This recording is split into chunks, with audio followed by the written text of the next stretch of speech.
Ngayon ho, mga kababayan, ang sabi, lalakas daw, tataas daw ang bentahan po ng saklay, neck brace at wheelchair, mga bossing. Bakit daw ho? Mukhang madaming masasampulan sa unang bugso ho, mga kababayan eh. Tingnan nyo, sabi dito sa balita ng Pilipinas Today na sinabi po ni Attorney Claire Castro, Yusek Castro. Ano po sabi? Ayan, putik, parang kamukha ni Chavit Singson to Parang si Chavit Singson yung nasa likod neck brace, wheelchair, magiging in mula sa mga makakasuhang government official. Ay, totoo ho yan.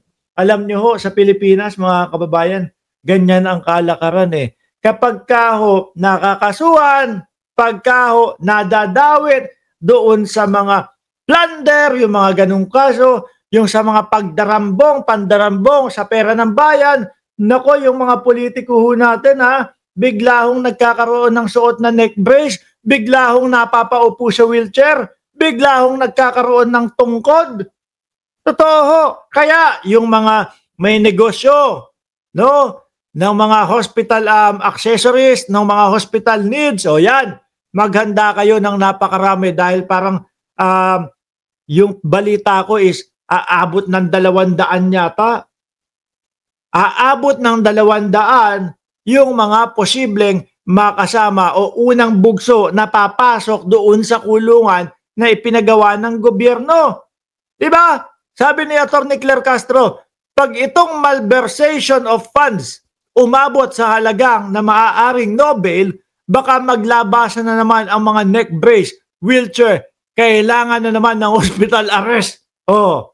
Hindi kasi ho, mga kababayan, yung iba dyan, siyempre ikaw, no, bilang mahatulan ng habang buhay na pagkakakulong, walang bail.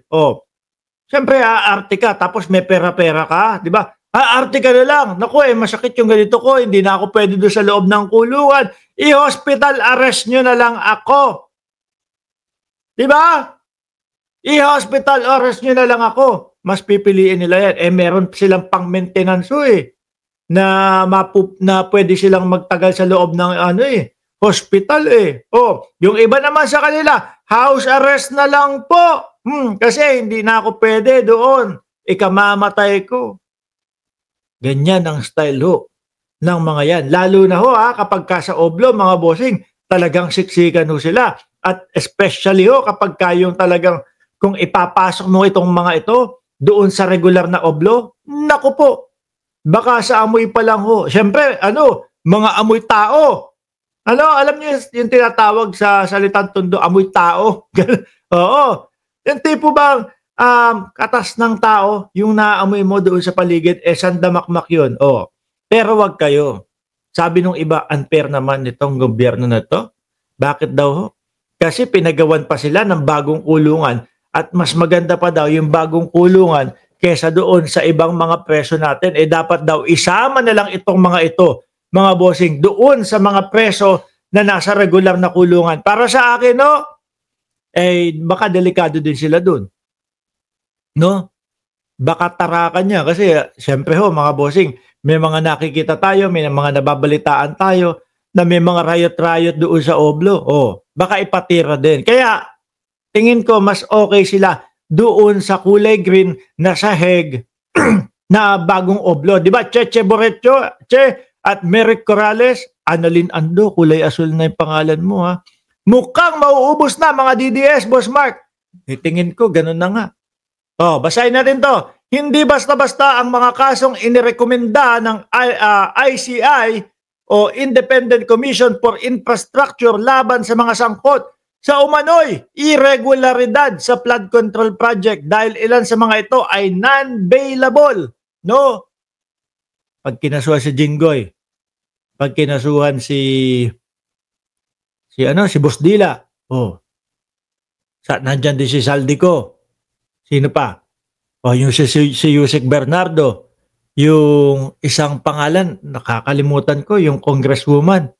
Yung Mahanay o something like that. Pag kinasuhan nyo, nako po mga bossing.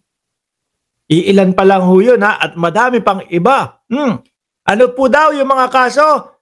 Kabilang sa mga kaso ang plunder, direct at indirect bribery at corrupt of public official. Mga bossing, ayon kay Castro, posibleng makakita muli ang publiko ng mga neck brace, correct, wheelchair, at posibleng humiling ng hospital arrest at saka house arrest po yung mga yan.